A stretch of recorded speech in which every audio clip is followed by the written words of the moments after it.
a telephone survey of the 2012 presidential election. And that survey found that President Obama has 42% of voter support and Representative Ron Paul 41%. Wow. Congressman, and you've expressed them here, your libertarian views are certainly somewhat unconventional, but they have picked up growing support in this race. And let's take a look at the numbers if we can.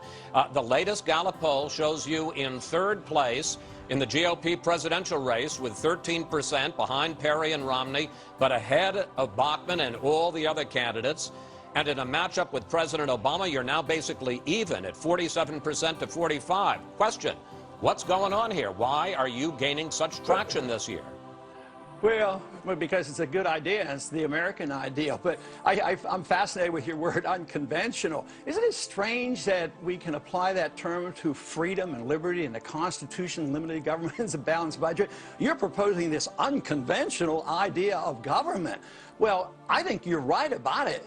Today, under today's circumstances, it has been unconventional probably for about 50 years. But right now, the Tea Party movement and the independents in this country and the people who are caring about our bankruptcy, they think that what we've had is unconventional with regards to our Constitution and the principles of liberty. So yes, people are waking up and they're saying, yeah, Ron Paul's right. Why are we fighting all these undeclared war? And why do we have a Federal Reserve that bails out the rich and dumps on the poor? And why is it that deficits don't really matter and politicians just stand around and talk that they're going to nibble away at a budget deficit that's 10 years out? So, no, this is a very popular philosophy, and it's not my philosophy. It's the philosophy of the Constitution. It's the philosophy of liberty, private property rights, and not dependency on government. That is the big thing. People are supposed to assume some responsibility for themselves in a free society. As the race for the Republican nomination heats up, there is one candidate who has been largely ignored by the mainstream media. Shame on us. He deserves more attention from us than he's getting. Ron Paul makes a lot of sense, and more people ought to listen to him. The Texas congressman has visionary ideas about where the country ought to be going and what sea changes are necessary in order for the U.S. to continue being a superpower.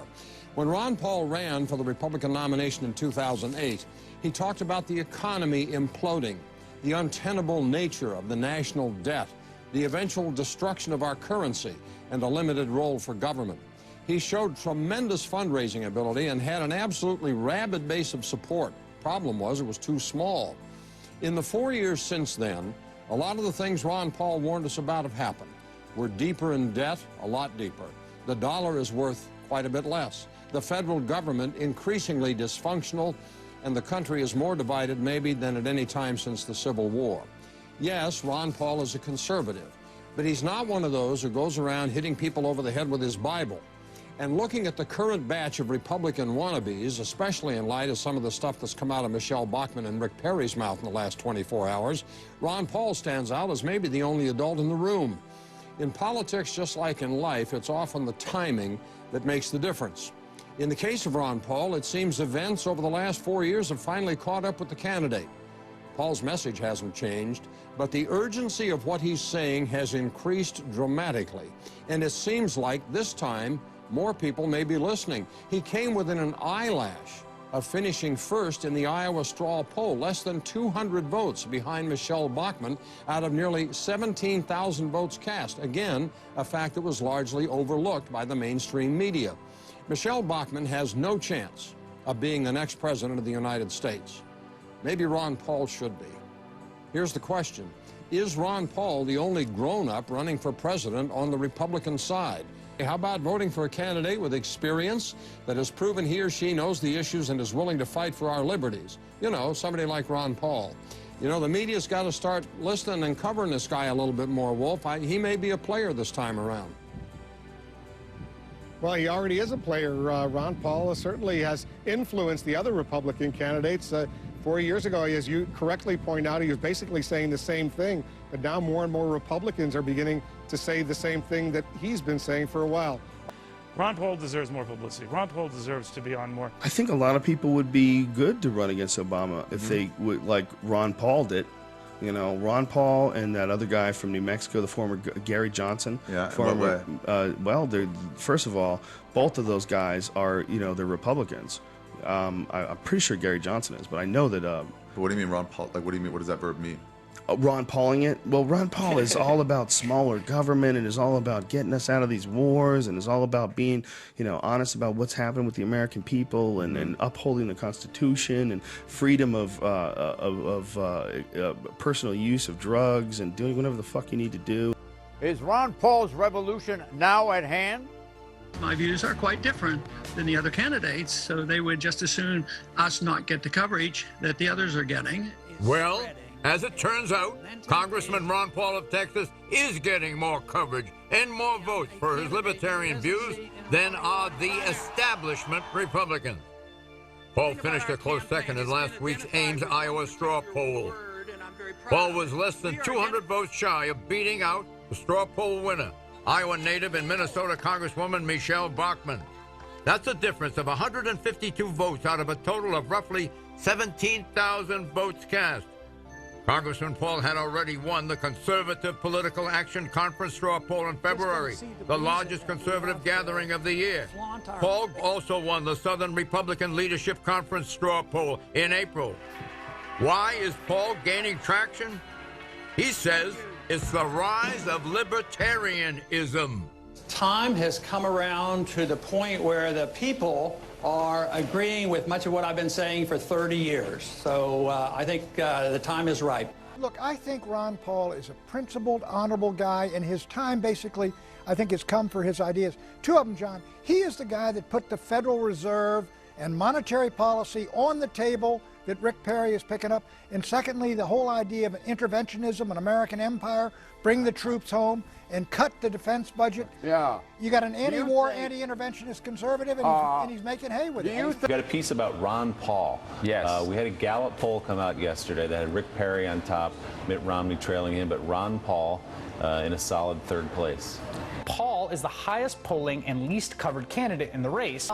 Okay, so this is sort of par for the course for Ron Paul, right? He really is the last honest man, because what I think you see in the Republican field, and tell me if you agree or not, is that everyone wants to adopt Ron Paulism sort of when it's convenient and then abandon it when it isn't. Sure. But here's the thing about Ron Paul. He has wrenched, I think there's a very persuasive case to be made that he has exerted a kind of gravitational pull over the course of these runs on the entire field, so that everyone, when you saw Rick Perry talking about Ben Bernanke printing money and then he was going to treat him pretty ugly. Indeed. Right? Bob in New York writes, a presidential candidate with brains is more likely to speak the truth, and people don't want to hear that. We'd rather hear about $2 gas or the promise to create millions of jobs or no new taxes. But I haven't heard any plans yet about how these wonderful achievements are going to be accomplished. I'm not a fan of Ron Paul, but I give him credit for speaking plainly and openly about his views. And look at all the press coverage he gets. Candidates with brains don't make for good headlines. Congressman, I want to explore what your goal is in this campaign, and I want to read from an interesting profile of you in the latest issue of Time magazine. Let's put it up on the screen. As presidential contender, Paul remains an extreme long shot, but as prophet, he is still defining the GOP race. Paul's allies say he's more interested in influence than political power. He does not have a great personal desire to be the president, says Jesse Benton, Paul's campaign manager. My question is, are you in this to win it, or is it enough for you just to shape the debate? Yes, I'm in it to win it, and you're absolutely right. I do say that I'm more interested in influence and power. Matter of fact, as president, I would reduce the power of government. I wouldn't seek it. I would never take the power from the Congress. I would not go to war without congressional approval. So, yeah, I resent the power that has galvanized in the executive branch, in the judicial system, and I would want to shrink the size of government. So that is exactly right. But that doesn't mean I don't want to win. It means I want a new approach, at least from current standards, for the presidency. I want to obey the Constitution and follow its very great restrictions on the government. The Constitution was written to restrict the government, not to restrict the people. Now it's turned around. We use government to restrict the people in all manners. So I would like to reverse that. A grim milestone in Afghanistan. This August is now the deadliest month for U.S. forces, with 66 service members lost, surpassing July 2010. 10 years after we went to Afghanistan, 101,000 troops are still on the ground. What's insane about this as well is, we hear talk from the president that we're beginning to do the withdrawal, and you've got Mitt Romney, and other Republicans saying you've got to listen to the generals, and Obama is, too far to the left of the generals in terms of accelerating withdrawal. But when the dust clears, even with the withdrawal of 30,000 troops that Obama's talked about, at the end of 2012, we'll still have more troops on the ground in Afghanistan than we had when President Obama took office. How can that make sense after 10 years in a place that's, been the kind of burial ground for empires throughout the centuries? A disturbing report today shows $60 billion in Iraq and Afghanistan spent not on protecting our troops, but lost to waste and fraud. And the bipartisan commission issuing the report calls this estimate conservative, expecting it to climb as the U.S. withdraws. In fact, fraud reportedly insurgents' second largest revenue source, beaten only by the illegal drug trade. So basically, we're indirectly funding both sides of the war as our troops risk their lives. With no clear strategy, billions wasted that we could spend nation building at home, plus this growing loss of life, why is no one in Washington having a serious debate about ending America's longest war now? There's Ron Paul, who placed a very close second in the Iowa straw poll. He continues to talk sense, whether or not enough people are listening. Quit these wars. Bring the troops home. Let them spend their money here. Let's have a real stimulus package. We're up to our ears in debt, trillions and trillions of dollars, and no end in sight for these wars. Then we could take care of our people. Matter of fact, I even proposed on many of these programs that I don't fully endorse because technically they're not permissible under the Constitution, but taking care of sick people, the elderly, and the children, I have nothing against that if you cut the spending. But to raise taxes on the rich and chase more capital overseas, that's one of our basic problems with the economy right now. $1.5 trillion of capital sits overseas because there's no incentive to come home here because of all the regulations that are bearing down on them. You have to change that or you're not going to get any jobs. That's what my argument is. Congressman, I could not agree with you more on the wars, but let's talk about some people who don't agree. I think most people agree with you that you're the founding father of the Tea Party movement. You support small government across the board. But I think it's safe to say that many Tea Party members, lots of them, including some Tea Party leaders like Sarah Palin, Michelle Bachmann, want small government here, but want large government overseas, specifically things like support for the Afghanistan war. So isn't it safe to say that their voice on issues of fiscal responsibility, the Tea Party, is simply not credible when they're saying, let's continue to spend those tens of billions of dollars that you and I both agree is money wasted. So who should listen to the Tea Party on money issues? Well, that's one thing for sure. The Tea Party is not monolithic. Obviously, it was started in our campaign 4 years ago, but there are a lot of people who joined who saw a wave coming, which was an anti-Washington wave, and it's an anti-deficit wave. But you're right, and this is what the election is all about, because it's going to be sorted out. And I think my views will prevail, but I have to prove myself. I have to be credible. I have to get the support. I have to get the votes. If I don't, then I would say, well, the people want the wars, and they want to run up debt, and they want to keep having all these programs, and then it's all going to end because of the financial crisis. When the dollar quits functioning, the troops will come home. Just like the Soviet system collapsed, the empires do not last when they're overextended, and we're overextended, and nobody wants to admit it. This country is bankrupt. So when you're bankrupt and you're facing this crisis, you have to admit it, and you have to change your ways. And that's all I'm asking for, is to change our ways and solve these problems, and we can do it in a transitional fashion if we wise up and do it gracefully rather than waiting for a collapse. Many folks look to you as a voice of rational debate on fiscal conservatism, on American freedom, policies that lead to equality and equal opportunity in this country, as an advocate of those types of economic policies. At the same time, there are those who are skeptical of your ability to win a nomination from the Republican Party because they perceive the Republican base to be overly invested in social issues that ultimately you may not be the strongest candidate to deal with. Do you agree with those who are skeptical of your ability to ride a fiscal conservatives wave to the nomination for president? Yeah, I understand exactly what you're talking about, and that's a bit of reality. But the truth is me personally, you know, I live a very conservative life. I just don't impose it, you know, by laws. But the Republicans also have a shortcoming because they talk about cutting, but they're urging more spending by Obama on the military. They want more. There's many of them complaining that they're not going in stronger into Libya and doing more and getting rid of that dictator. So they're not willing to look at that. So I think the country is ready for this, to look at monetary policy, look at cutting the programs necessary, concentrating on a wise choice. And I think we should start with cutting this overseas stuff and getting out of all these wars. And I do think the domestic stuff has to be cut. But, you know, to say you're going to cut NPR and Planned Parenthood and think you're going to balance the budget and increase the amount of money we're spending for the military-industrial complex, that won't sell, and that's not good economic policy. But we cannot address these problems without seriously considering and understanding how the Federal Reserve works. Now the Federal Reserve Bank, they really don't have nobody overseeing them. Congressman Ron Paul is trying his best, but he's like a man crying in the wilderness to try and scrap the Federal Reserve and bring the right to print money back to the U.S. Congress. People are scared to death because they're not only are the people who have to pay the bill scared that they're going to go broke because we tax the banks that didn't get into trouble to bail out the banks that did get into trouble. But the people who receive free services from the government, which means they took it from somebody else, the people who pay, they're scared to death because they know their standard of living is going down. Good people lose their jobs.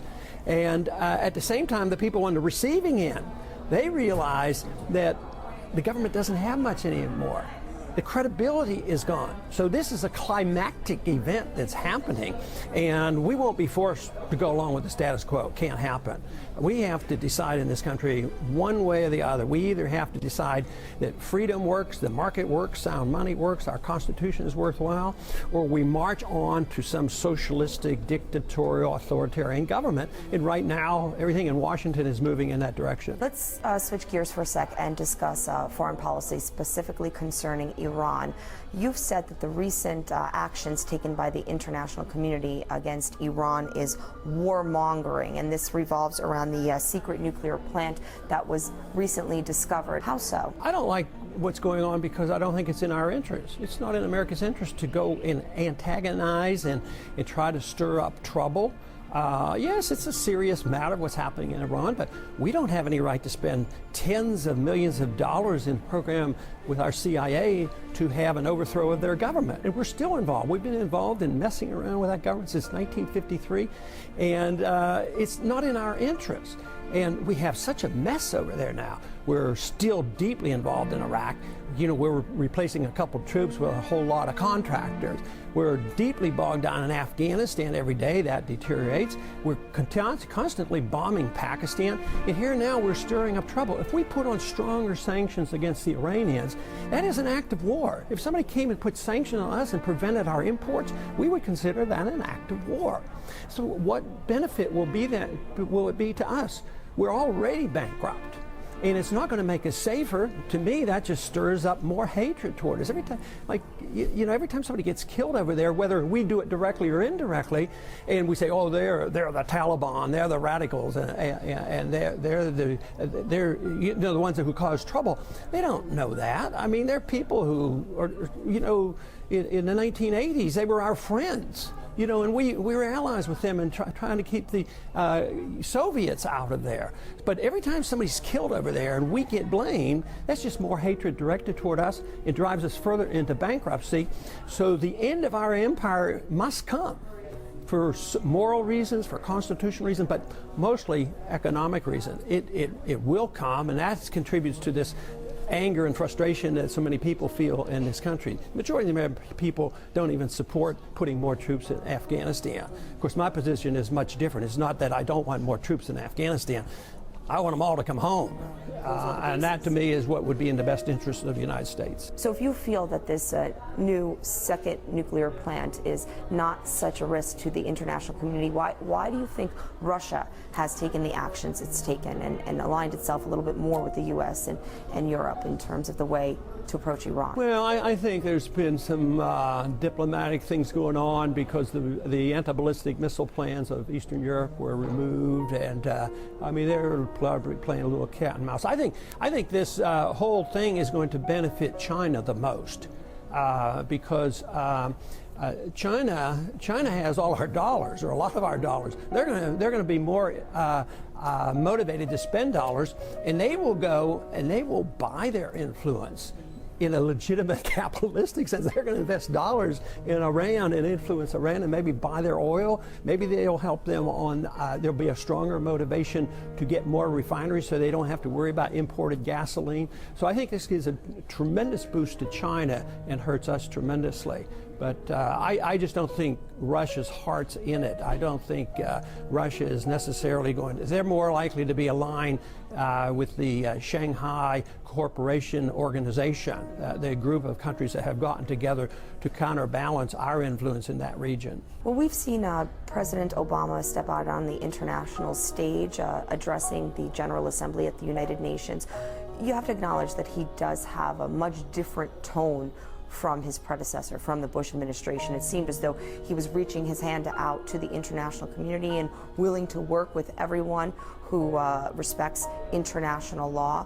Were you happy with his performance? I know. I think the tone is better, but I don't think it's been followed up with action. If it would be, we wouldn't be begging and pleading to get more troops over there and threatening Iran. I mean, in one hand, it's diplomacy. At the other hand, is a big stick. I don't think policies have changed. I think the tone has changed, and that is good. But sometimes when the tone changes, it disarms the people. So the anti-war people in this country then let their guard down and say, Obama is great. He's talking. He talks more softly, and this is very good. So we don't want to criticize him at this time. At the same time, we move closer to a much greater conflict in the region. That's what I worry about. Newly discovered documents in Libya suggest the regime of ousted dictator Muammar Gaddafi had a working relationship with the CIA. Barry Peterson in Tripoli tells us the once secret papers could prove troubling. Strewn all over the place, the secrets of Libya's spy masters and torturers, and how the CIA and British intelligence apparently worked hand in hand from 2003 and 2004 with the man then in charge, Musa Kusa, then head of Libyan intelligence, and later as foreign minister. He was the first high-profile defection from Gaddafi's regime. The documents discovered and analyzed by Human Rights Watch. This is at the height of Bush and Rumsfeld's rendition campaign. It's a dark stain on American history. Rendition means that U.S. prisoners captured in Iraq or Afghanistan were sent to third countries, where sometimes prisoners being interrogated were subjected to torture. In one case, the Americans arranged for this man, Abdel Hakim Belhaj, to be captured in Bangkok and then transferred to Libya as a suspected terrorist. One document, apparently from the CIA, says, quote, "We must have assurances from your government that he will be treated humanely and that his human rights will be respected." It's just words on paper. And that did not happen? Absolutely not. Al-Sadiq was tortured, and he was subjected, like all of the other prisoners in Abu Salim, to inhumane and abusive treatment.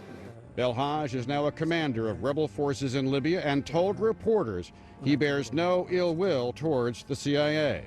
Both British intelligence and the CIA refuse to confirm or deny their authenticity. It is worth noting that while the CIA worked with Gaddafi then, it is working with the rebels now. It helped the rebels topple Gaddafi's regime, and it's believed CIA teams are still here on the ground as the civil war goes on. Remember this from Wednesday? Anti-Gaddafi rebels freed a prison in Tripoli. Today, CNN has learned that among those liberated, inmates are hundreds of men who are believed to be supporters of al-Qaeda. They're now on the loose. Many of these individuals, we understand, actually tried to go to Iraq. Some of them came back from Iraq after fighting against American troops there. So there are rather large concerns at the moment about who these individuals are and what they may do in the future, Drew. I would say yes. Obama, you want $1 billion? Cut $2 billion, quit that war in Libya that is undeclared and unconstitutional. Bring those troops home, save $2 billion, put $1 billion against the deficit, and yes, tide our people over. What most concerns you about the situation right now? I want to know within the next 6 months or a year who owns the oil. It's all about oil. I mean, it started in the eastern part of Libya. The interests are manifold, they're international. NATO was in there and the United Nations was in. I hope this is a victory for the people. I'm not very optimistic. I think it's a victory for empire, and it is destructive toward our republic, because our government went to war, subsidized this, and just flaunted themselves and said, we don't have to even tell the people, we don't even have to explain to the Congress, we don't have to get permission to do it. So that's an attack on the republic. But it emphasized, you know, the idea of empire. So wait and see in a year how much chaos we have there and who's benefiting from the oil. But are you happy to see Gaddafi out? Sure. I mean... but you don't think that the way it was done was correct? Well, I don't think that our CIA should have orchestrated it and buy into it and set the conditions ripe for the Al-Qaeda. See, we had no Al-Qaeda was in Iraq before the war. Now there is.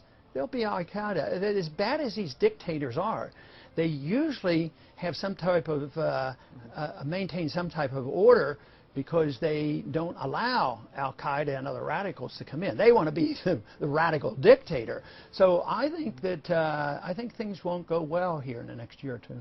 They will not go well. I don't think so. I hope so, that it does, mainly because in Egypt, we're just changing one military guy for another military guy. What most worries you in foreign policy at this instance? Perpetual war that contributes to perpetual debt and destroys our economy, and that's the way all republics go, and I believe we're on the verge of this. So if the people don't wake up and decide that enough is enough, we don't need to be spending $1.5 trillion a year in our operations, nearly 900 bases, 150 countries around the world. It can't be maintained. It's a drain on us. So that concerns me, because it contributes significantly to the destruction of our republic and our personal liberties. When you're at war, it's much easier to undermine personal liberties. The attitude of the Patriot Act to take care of us and the TSA agents, that's all done because people get frightened and scared that they're about to attack us. So that is my biggest fear. But news outlets across the globe, including the New York Times and Fox News, have discovered that Americans have been on the ground in Libya for weeks. What is the Congress going to do about this, Congressman Paul? I mean, is there anger? Is there angst there that he went to a bunch of Arab dictators called the Arab League, that he went to a bunch of NATO ministers in Belgium and a bunch of one-worlders on the Upper East Side of New York City called the UN Security Council, but never went to the Congress? Well, more than usual, and that's good, but I don't think there's enough. I don't see our leadership on either side of the aisle demanding that we do something and bring it to a vote and show exactly where we stand on this. So I'm afraid we'll slip into another war again, and that's very unfortunate for us. But as far as why we're there, it's a little bit more difficult, you know, choosing on motives. But I think it's a form of neocolonialism, and that is part of the you know, the neocons' effort to remake the Middle East and the whole world. You know, you ask about troops in Libya, and they fib or lie about that, whether the troops are, oh, the CIA, they're not troops, and yet they're the ones who launch the bombs and the missiles. But we have troops in so many places, so it's the philosophy of intervention. We have troops in probably 130 countries, 900 bases around the world. That's where the real problem is and some people who are now saying, well, Libya is different and we shouldn't do it, and that's very good, but it's sometimes it's partisanship. Well, the way we're doing this isn't as good as the way George Bush did it. So we have to think strategically as well as the process that we go through. Gallup released a poll today that's very good news for Governor Rick Perry. He leads the Republican field with 29% among those Americans likely to vote Republican. Mitt Romney, second, 17. Mr. Paul, third, 13. Michelle Bachmann, who has lost some steam, she is now at 10%. From the very beginning, and we had Ron Paul on this program, I have said to Mr. Paul's face that some of his positions are insane, that you can't be an isolated nation the way he wants to be, that bad guys will come and get us unless we get them first. Right. We all know this, except Ron Paul doesn't. But there is a strain of people there who love him. Do you fear Iran intruding on the whole Persian Gulf if the United States, as you asked for in the debate last week, left the region? Do you fear that? Well, I fear that they might want to do that, but I think our policy is leading to that.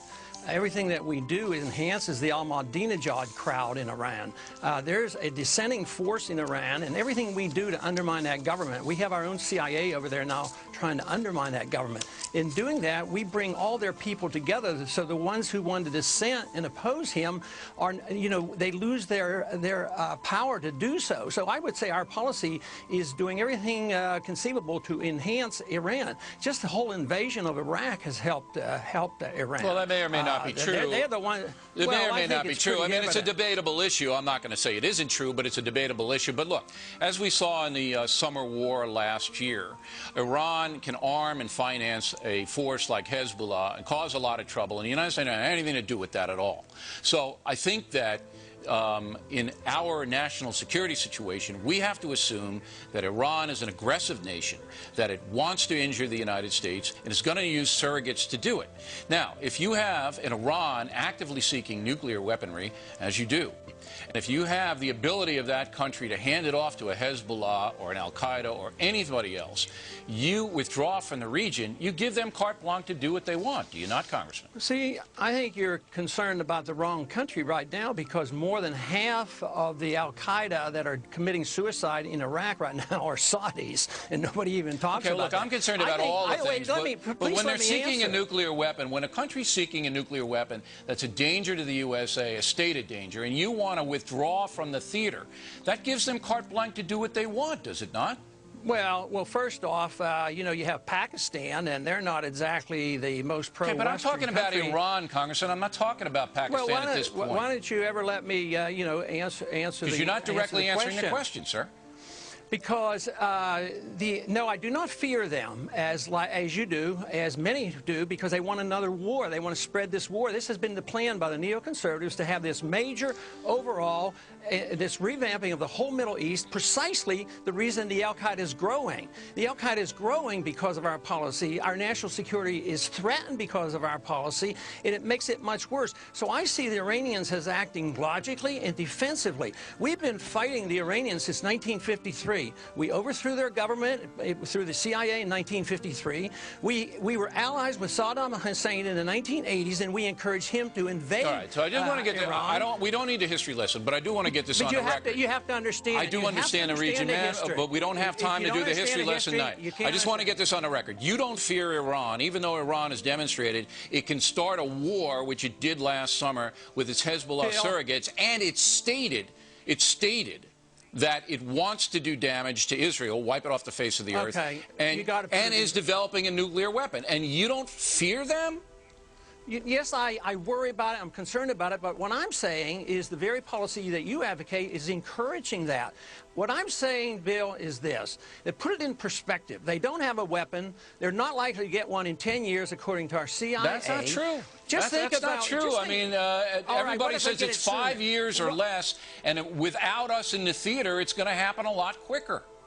How come we got through the Cold War when the Soviets had 40,000 of them? Because it was mutual destruction. It was mutual destruction. Now you can hand off any weaponry or any kind of thing to surrogates who will do your killing for you. You look, if you don't think Iran is sponsoring terrorism, you're living in a land of Oz, Congressman. Well, so Saudi Arabia. What are you going to do with Saudi? What are you going to do with Pakistan? It's not a government policy of Saudi Arabia. It's just their failure to do any effective policing. It's policy in Iran to wipe out Israel, to attack USA. It's our policy of preemptive, deliberate invasions of foreign countries and occupying these countries that has jeopardized our safety. This blowback principle is what caused 9/11, and we have to come to realize that if you keep living in this dreamland of saying that they attack us because we're free and prosperous, believe me, we're never going to get Well, if you up think with a that sensible if we foreign withdraw policy. off the Gulf, if we get our people out of there, there's not going to be any more terrorism, then you're living in the dreamland. You didn't even want to go into Afghanistan to punish those people, did you? You're wrong, Bill. You're wrong on that. I voted for that, so you be careful on your quotes. I mean, you're well, just in a quoting debate, you said you don't want to be there. You don't want to be in Afghanistan. Well, they didn't do what we were supposed to. We were supposed to go after Osama bin Laden. We let him go into Pakistan. We didn't let him go anywhere. He escaped in there. That's war. That's what happens in war. Know. But what did we do? We went into doing exactly what Bush said he wouldn't do, into nation building. All right, let me do. I got one more question. We're in Afghanistan now, trying to have that country stem back the Taliban tide. Are we doing the wrong thing there?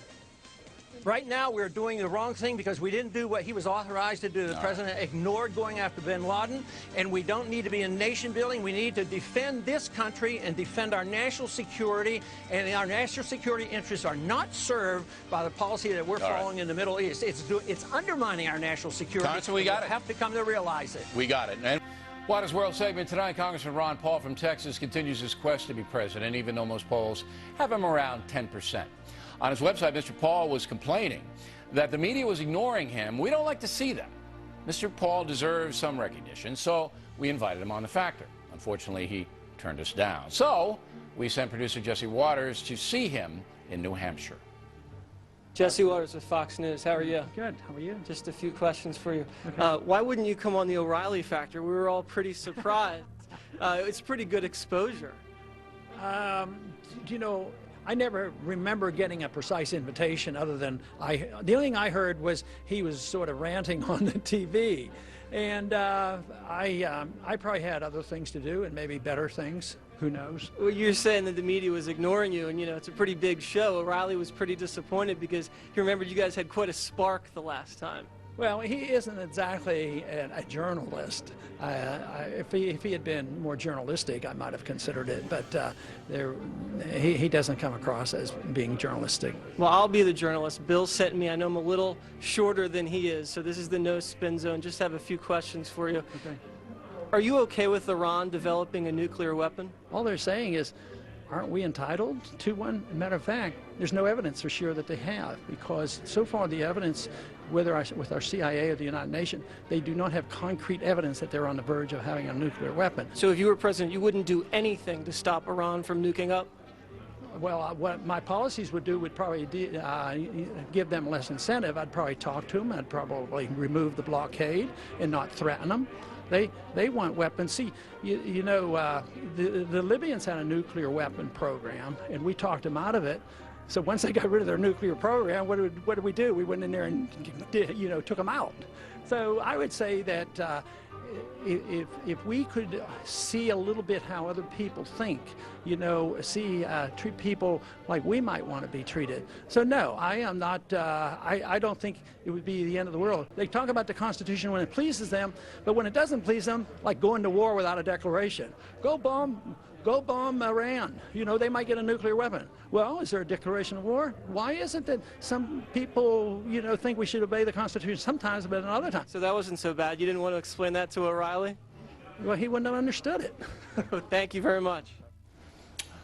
And I've been warning people about the deficit, warning about the stupid foreign policy and the wars that we continue to fight, the silliness of printing money when we need it, and people are starting to wake up and they say, yeah, that makes a whole lot of sense. And this is what I've been talking about for a long time. So I would say I'm not adapting to the status quo as much as challenging the status quo, and the status quo right now is moving in my direction, is moving rapidly. So our campaign's pretty optimistic about what's happening. Right. I mean, you know, when you bring up the point, in a lot of ways, it really should be your time because these issues that you've talked about, and I remember interviewing you back in 2008 about cutting spending, cutting the debt, shrinking government, really are front and center now.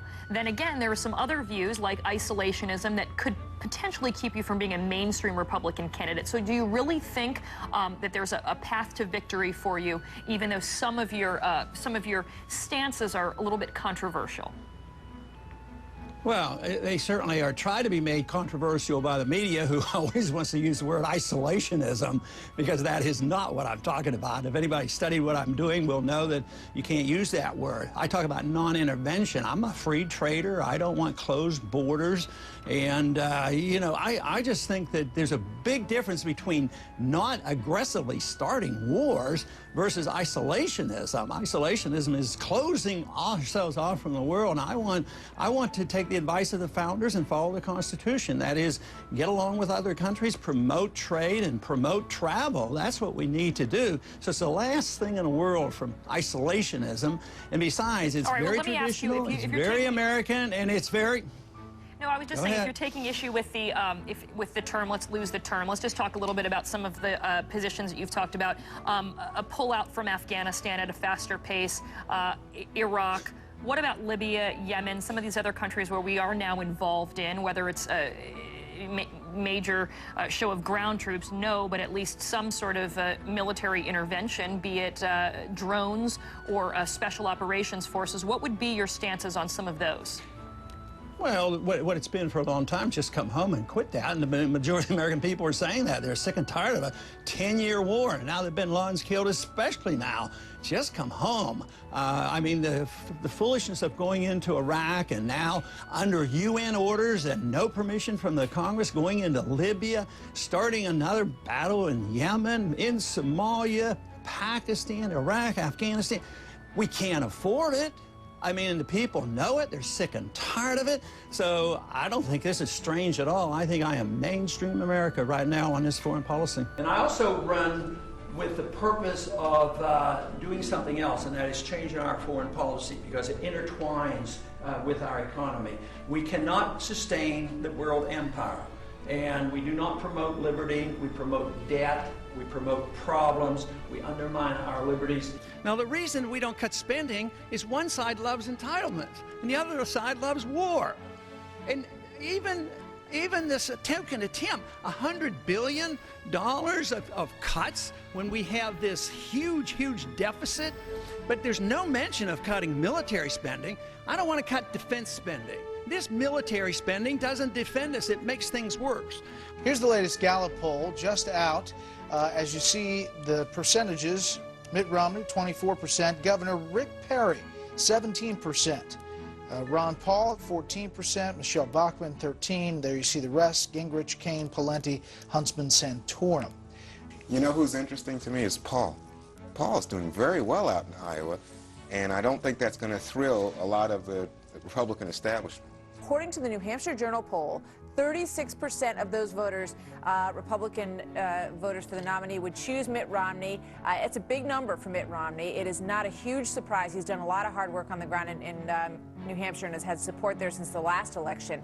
18% come in for Rick Perry there. Ron Paul third with 14% of that vote, and Michelle Bachmann, who was there just the other day, rounds out that group with 10%. More on that later. Yeah, as for the newcomer, though, Rick Perry getting a bit of flack from a rival, Ron Paul, over Perry's comments earlier in the week about the Federal Reserve. The Texas governor suggested that the Fed chair, Ben Bernanke, could almost be committing treason if he put in more money before the elections of 2012. Ron Paul had a little something to say about that last night.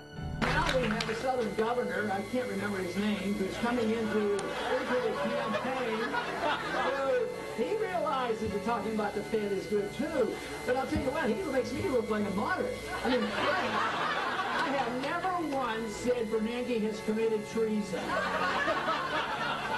But I have suggested very strongly that the Federal Reserve System and all the members have been counterfeiters for a long time. Ron Paul having some fun there. He went on to criticize the media for largely ignoring his second-place finish in that straw poll in Iowa. He lost to Michelle Bachmann by only 70-some-odd votes in Iowa over the past weekend. Here. Earlier, we asked you to visit our website and tell us of the two Texas candidates who has your vote. Let's look at the results tonight. 19% said Rick Perry and 81% said Ron Paul. I think what is interesting about Ron Paul is he has a solid and consistent following. But because he has not used it in a political way, like the Tea Party, it's not like anyone that is in the race is gravitating towards saying the Ron Paul vote is a vote I need to win.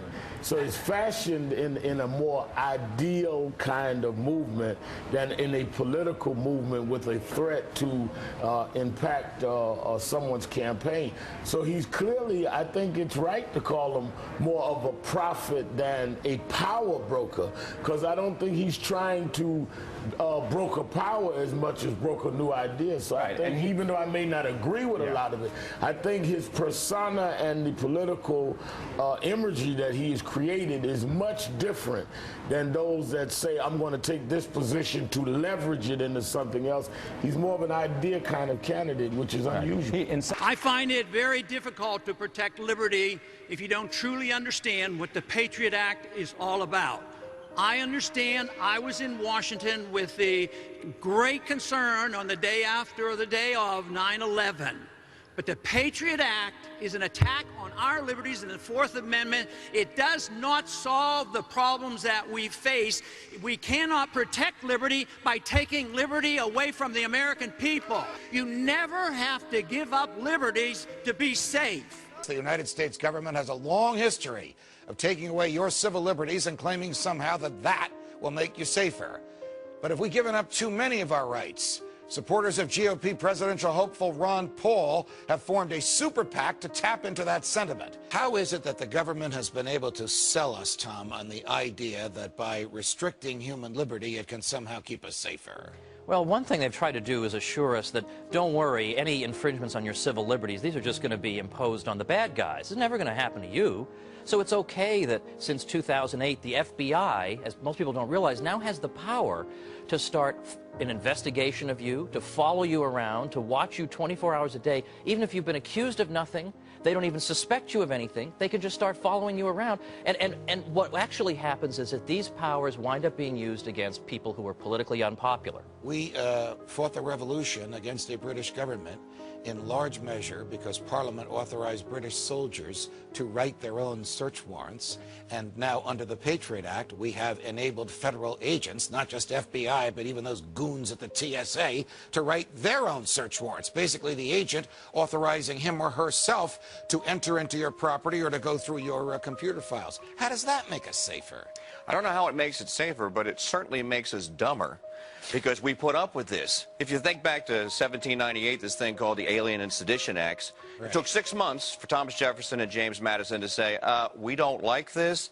Let's call the Virginia Assembly. Let's call the Kentucky Assembly. Let's do this thing called nullification. Try to wipe it off the books. You're the world's expert on nullification. So 6 months after the Alien and Sedition Act, which allowed the government to prosecute people whose words put certain government officials into disrepute, like making fun of the president's waistline, for which a congressman from Vermont was notoriously prosecuted. 6 months, and 2 states had nullified it. Has any state nullified the Patriot Act, or are people afraid to tinker with this thing? I think in part it's because they don't see the seriousness of the problem. Because so far we now have discovered that antiwar.com, which has a lot of conservatives and libertarians on it who are upset about foreign policy, has been investigated for perhaps being influenced by a foreign power. Like, you have to be influenced by a foreign power to disagree with this foreign policy.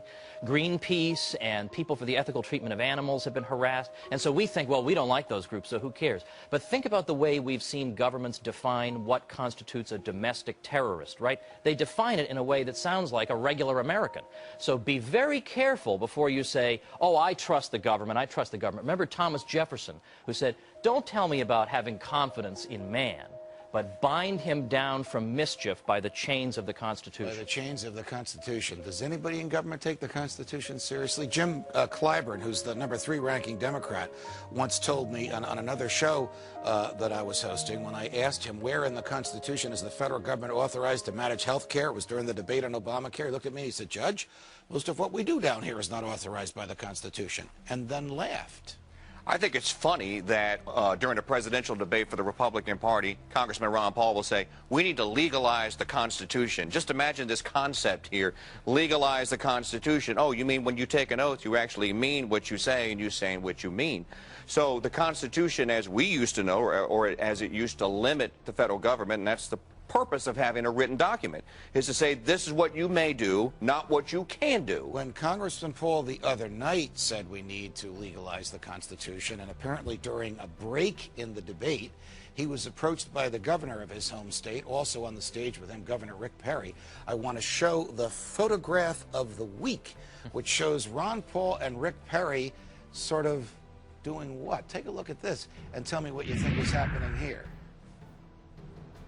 Tom, is Governor Perry saying, Ron, out of my face? Is Congressman Paul saying, I've got First Amendment rights, Governor, and I'll say whatever I want? What do you think? I think the governor is saying, stop telling the truth about me. I mean, the Gardasil thing is bad enough, but now we know that his former chief of staff was a lobbyist for Merck. I mean, the whole thing has Big Pharma tool written all over it. All right. And the fact that Ron was critical of Ronald Reagan for spending too much, great, it shows he has some principles.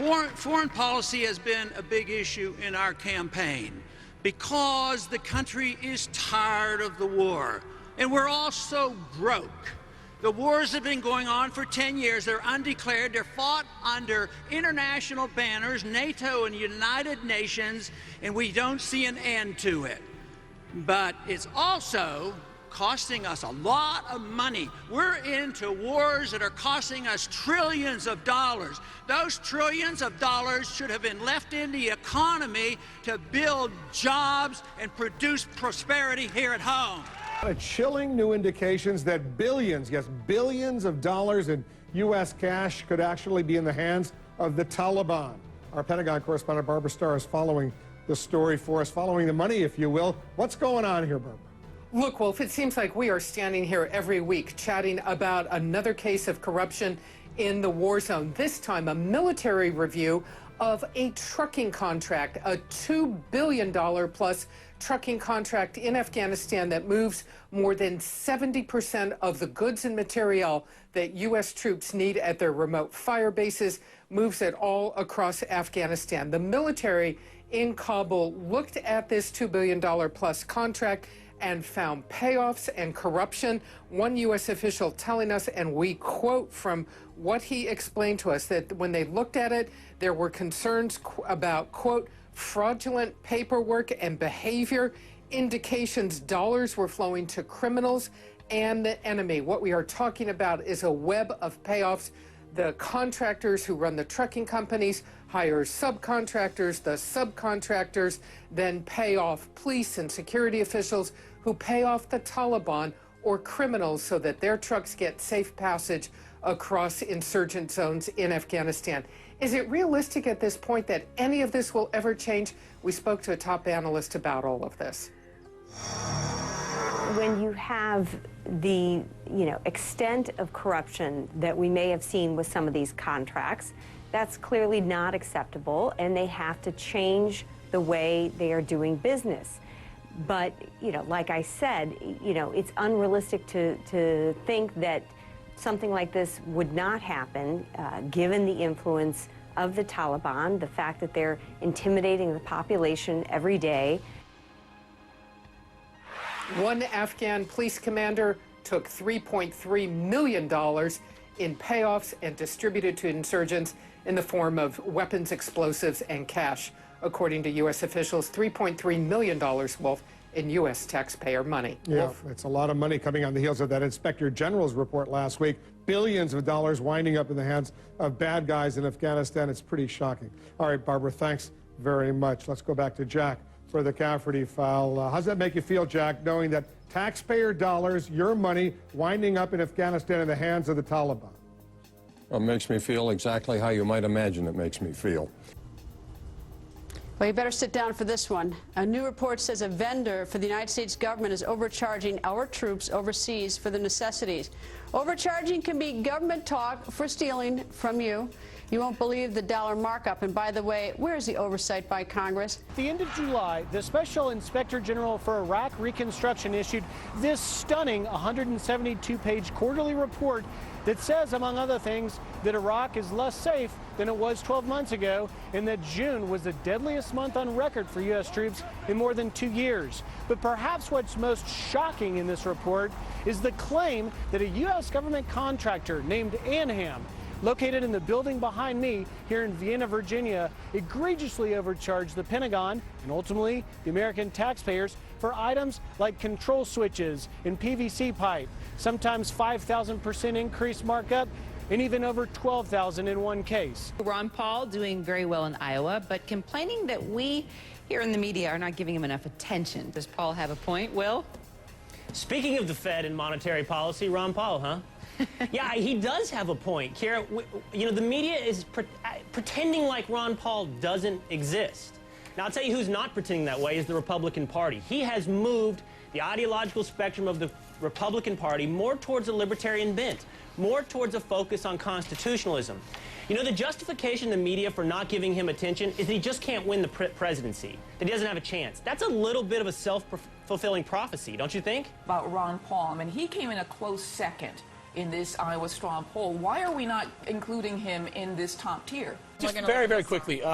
Ron Paul came in very, very close second place, and no one is talking about Ron Paul in any of these discussions. But when you think about it, for this moment, Ron Paul certainly is no less crazy than Donald Trump or Michelle Bachmann with his positions, and they certainly get a lot of oxygen and a lot of airtime. I think Ron Paul has a legitimate beef. I mean, Tim Pawlenty got a lot of media attention, and he couldn't even make it to past the first vote, frankly. So yeah, Ron Paul's been ignored, but he's also been ignored by the Republican establishment for so long that that the media is just simply following suit. I mean, they wouldn't even let him into debates last time. The Republican Party is shunning Ron Paul as much as the media is. Republican 2012 presidential candidate Congressman Ron Paul is getting a little help from some unexpected friends, blue Republicans. These are Democrats who are changing their party affiliation to help Ron Paul win his party's bid to run against the president. It's a good thing if you're Dr. Paul. It's a bad thing if you're the GOP establishment worried about the libertarian challenge to its agenda. Here now is the organizer of these blue Republicans, Robin Kerner. Excuse me, Robin. Thank you for what you're doing and welcome here. So tell us, what are blue Republicans and where, for heaven's sakes, did that phrase come from? It came from an article that I wrote, I think, only a few weeks ago. I know there's a number of disaffected Obama supporters. Maybe they have been lifelong Democrats. Maybe they were independents that supported Obama. And many of them voted for Obama because they wanted to undo the damage that they thought the Bush administration had done in terms of, obviously, the wars that we've been fighting in lands that don't threaten us, the takedown of civil liberties, the Bill of Rights, the extension of the Patriot Act and such like, and also the corporate crony corporatism, I should say. And I think a lot of people who voted for Obama thought that he would reverse some of these transgressions of the Republican Party, as many in the middle and on the left saw them.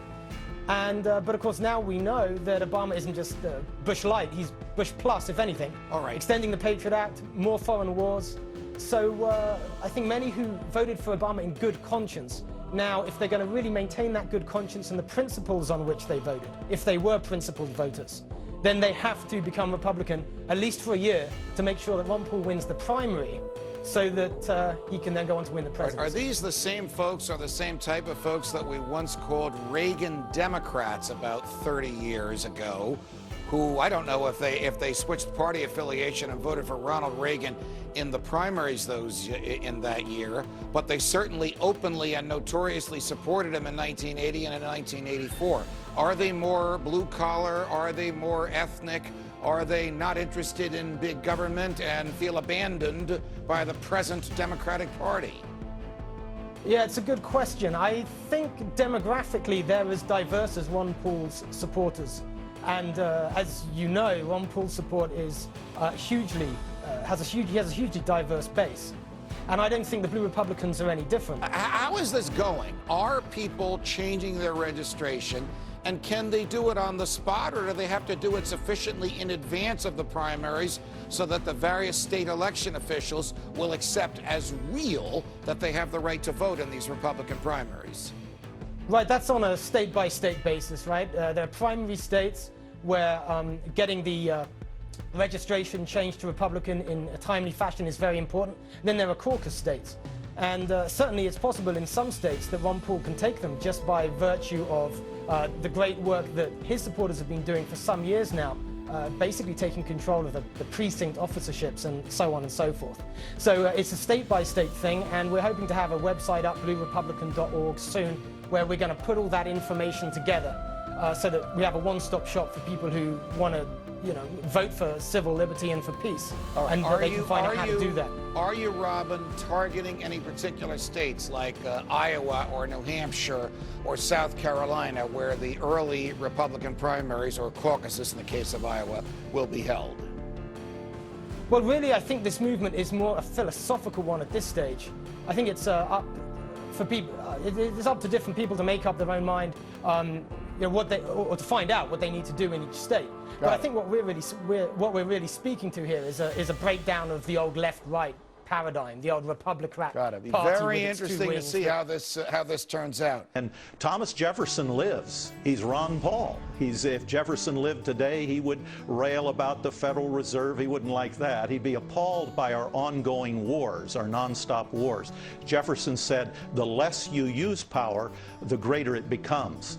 Compared to Ron Paul said, you sacrifice liberty for security, you lose both. So this sentiment is still in the American bloodstream. It's out there. No.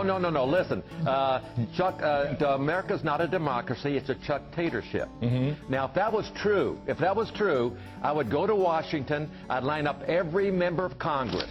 And I have Ron Paul, who I believe is one of the more honest men in Washington. I say, Ron, point out the honest politicians and the dishonest politicians. I don't know that. And as we're walking down the line, he say he's honest.